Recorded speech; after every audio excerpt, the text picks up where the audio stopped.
बहुत सारे एंटरटेनमेंट और इन्फॉर्मेशन के लिए हमारे चैनल को सब्सक्राइब करें, बेल आइकन का बटन दबाएं ताकि आपको सारी इन्फॉर्मेशन टाइमली मिल सके। और हाँ, इस वीडियो को लाइक और शेयर करना बिल्कुल मत भूलिएगा।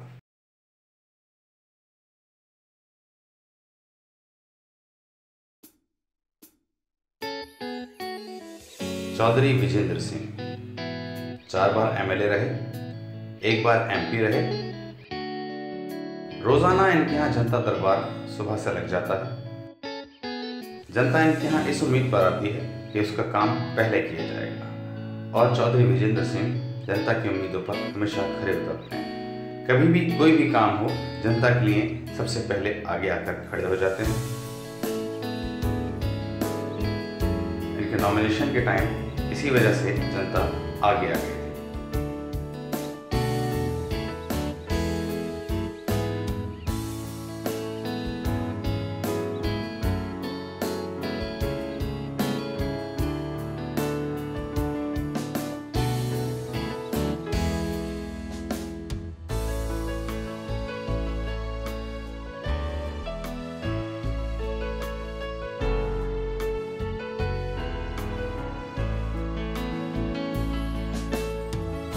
नमस्कार।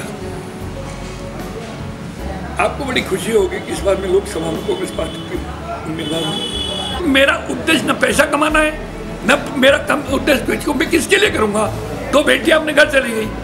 मैं तो समाज सेवा को ही आराधना मानता हूँ, इंसाफ की लड़ाई लड़ना ही भगवान की पूजा मानता हूँ और गरीबों से मिलना ही अपना धर्म मानता हूँ। तो मैं पूरी कोशिश कर रहा हूँ कि हर गाँव मैं कम से कम समय पूछने की कोशिश करूँ, पहुँचूँ। लेकिन मुझे ऐसा लग रहा है कि समय का अभाव है। मात्र 12 दिन बचे हैं, सैकड़ों गाँव शेष है। मुझे मेरा व्यक्तिगत रूप से निवेदन है, क्योंकि मैंने 35 वर्ष आपकी गली कुचों में रहकर आपकी सेवा की है, बार बार आपके दरवाजे पर दस्तक दी है, अत्याचार के खिलाफ आज तक एक लंबे संघर्ष किए हैं। आप मुझे भलीभांति परिचित भी हैं। मेरा ईमान, मेरा चरित्र, मेरा व्यवहार, मेरी वाणी सभी का आपको आपकी अदालत में कई बार पेश हो चुका है। आपसे व्यक्तिगत रूप से निवेदन है कि आज मेरी उपस्थिति को स्वयं स्वीकार कर लें समय अभाव में, और इस बार मुझे अपने बहुमूल्य वोट को देकर विजयी बनाएं। आने वाले समय में मैं पुनः चुनाव जीतने के बाद आपके दरबार में हाजिर होऊंगा और आपकी अपेक्षाओं पर खरा उतरने की कोशिश करूँगा। और एक बात ये भी कह देना चाहता हूँ कि लोग क्या कहते हैं इसकी ज़्यादा संज्ञान न लें। हम स्वयं क्या हैं। आपकी अदालत में कई बार हमारी परीक्षा हो चुकी है। 4 बार एमएलए, 5 बार सांसद रहा हूँ। जो हालात देश के हैं वो देश के लिए ठीक नहीं है। आज हम आपस में बैठ के जो बात करते हैं तो वो बात सिर्फ नफरत की बात करते हैं, और नफरत का पैमाना इतना बढ़ गया है कि हम एक दूसरे को प्यार की निगाहों से देखना भूल गए हैं। मेरे देश का संविधान जब बना था तो वो सबके लिए बना था। उस गुलदस्ते में सारे फूल सजाए गए थे, सारे रंग उसमें बसाए गए थे। उन सब रंगों की रंगत को बनाए रखने के लिए बहुत ज़रूरी है कि हम अपने संविधान को बचाएं और लोकतंत्र को बचाएं। क्योंकि मैं तो ये कहती हूँ कि संविधान तो खतरे में है ही, लेकिन हमारा लोकतंत्र भी आने वाले समय में खतरे में है। कोई भी व्यक्ति इस जिले में ये कह दे कि मैंने कभी गंदी राजनीति को स्थान दिया हो, मैं जात और धर्म के कट्टरवाद में कभी राजनीति नहीं की है। क्योंकि इस देश के ताकत है सातों जात की एकता, हिंदू मुसलमानों की एकता, वही राजनीति की है। और इंसाफ की खातिर हिंदू भाई हो, चाहे मुस्लिम हो, चाहे सिख हो, चाहे ईसाई हो, इंसाफ के लिए संघर्ष करते हैं, इंसाफ के लिए संघर्ष करेंगे। भारतीय जनता पार्टी को ज़्यादातर जो हिंदू वर्ग ने वोट किया था वो ये सोच कर दिया था कि ये धारणा थी लोगों की कि ये मुसलमानों के खिलाफ बहुत बड़ा अभियान चलाएंगे, ये मुसलमानों को लोग ये समझते थे जैसे देश से ही निकाल देंगे, या ये मुसलमानों को रहने देंगे। ऐसा नहीं है। ये धारणा सबसे पहले तो हम लोगों की ये धारणा गलत थी। ऐसा ना होता है, ना होता गलत। बीजेपी तो ये हमारे लिए बेकार की बीमारी बैठी हुई है एक तरह से, क्योंकि ये ना तो काम दूसरों को करने देती है, ना ही स्वच्छ वातावरण अपना रही है, ना ही हमारे देश का विकास कर रही है और देश को गड्ढे में ले जाने की कोशिश कर रही है। हालात आज ऐसे हैं कि हिंदुस्तान की तारीख में हमें लगते ही नहीं कि कभी ऐसे हालात हुए थे। आज जिस मोड़ पे हिंदुस्तान की सियासत आ गई है, वो सियासत जो है वो ऐसे दौर से गुज़र रही है।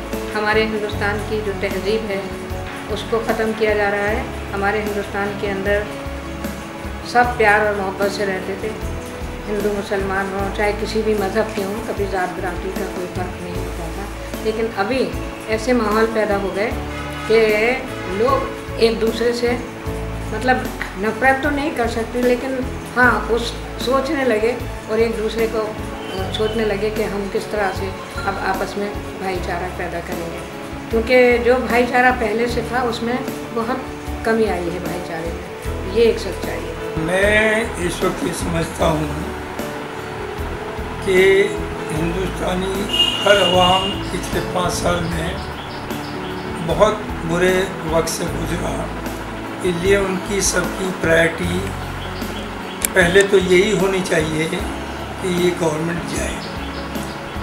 अब इस गवर्नमेंट को कैसे जाए उसके लिए जाहिर है अपोजिशन में आपस में अंडरस्टैंडिंग अपोजिशन पार्टीज में होनी चाहिए। जहाँ तक सेंट्रल गवर्नमेंट का मामला है, मेरी अपनी राय है कि वहाँ 2 ही पॉसिबिलिटीज़ हैं, either government led by BJP और गवर्नमेंट लेड बाय कांग्रेस। जो लोग कुछ लोग थर्ड फ्रंट की भी बात कर रहे हैं वो बहुत मुश्किल नज़र आता है, और उस तरह की अगर हुकूमत बन भी जाए किसी तरह से तो वो मुल्क के बहुत ज़्यादा इंटरेस्ट में नहीं होगा। अगर रिंग रोड ये बन गया होता तो अब तक 20 या बड़ी बड़ी इंडस्ट्री आती तो हजारों लोग को रोजगार मिल गया होता। नौजवान जो है वो मारे फिर रहे हैं, हमारे देश में भयानक रूप से रेप हो रहे हैं। पोस्ट ग्रेजुएशन करने के बाद क्या मैं पकौड़े तलूँगा? इसी को रोज़गार कहती है सरकार। वो नौकरियां जिसका वादा किया था, वो लोन जिसका वादा किया था, व्यापार बढ़ाने का वादा किया था, कहाँ है वो रोज़गार? मोदी जी ने ये वादा किया था कि हर साल 2 करोड़ नौकरियाँ और 15 लाख रुपए पर व्यक्ति को मिलेंगी, लेकिन ऐसा कुछ नहीं, तो उनके झूठे वादे।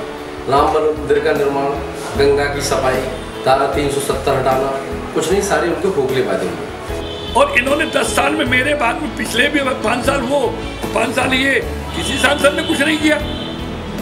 सांसद एक गरिमामय पद होता है, और सबसे बड़ी बात, सांसद यदि पार्लियामेंट में दहाड़ के बोलता है तो प्रशासन सरकार देखती है, तो उसकी क्षमता पैसा लेके आती है।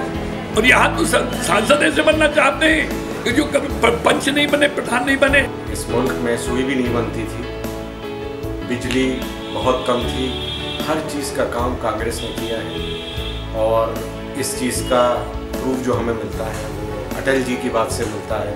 उन्होंने खुद पार्लियामेंट में कहा था कि जो सरकार है, जो पिछली सरकार है, उसने उन्होंने बहुत काम किया है। एक्चुअली जो हम आज़ाद हुए उसके हमारे यहाँ सुई भी नहीं बनती थी।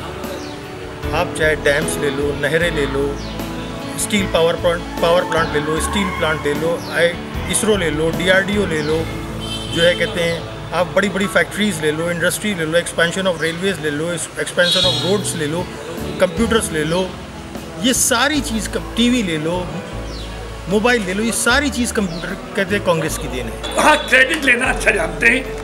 अरे मोदी जी तो कल परसों आए भाई, और मोदी जी का ईमानदारी सारे काम हमारे। वैष्णो देवी को रेल की लाइन बनाई तो हमने, सारी चीज़ें हमने, जितने पैसे बात छोड़े जा रही है हमारे, ये एक दिन की डेवलपमेंट नहीं है। देश में जहाँ सुई नहीं बनती थी, जहाँ धागा नहीं था, आज देश में जहाज बनता है। एक चीज़ समझ में आती है कि एक जो पढ़ी लिखी जो पार्टी है वो शायद कांग्रेस ही है मेरे ख्याल से। अलीगढ़ यूनिवर्सिटी की अहम भूमिका है कि एक समाज के बड़े तबकों को एक सम्मान के साथ, बड़े तबके के साथ जोड़ के रखना, ये यूनिवर्सिटी का काम है, और यूनिवर्सिटी यही किया है। छात्रों के लिए अलीगढ़ में एक विश्वविद्यालय की स्थापना प्रथम वरीयता में करेंगे। अलीगढ़ का सर्वांगीण विकास के लिए आधा रिंग रोड जो मैंने बनाया था उसको पूरा बनाया जाएगा, जो मेरा 600 करोड़ का सैंक्शन पड़ा हुआ है। यहाँ पर एक ट्रांसपोर्ट नगर की आवश्यकता है। सबसे ज़्यादा अलीगढ़ में यातायात की व्यवस्था ध्वस्त है।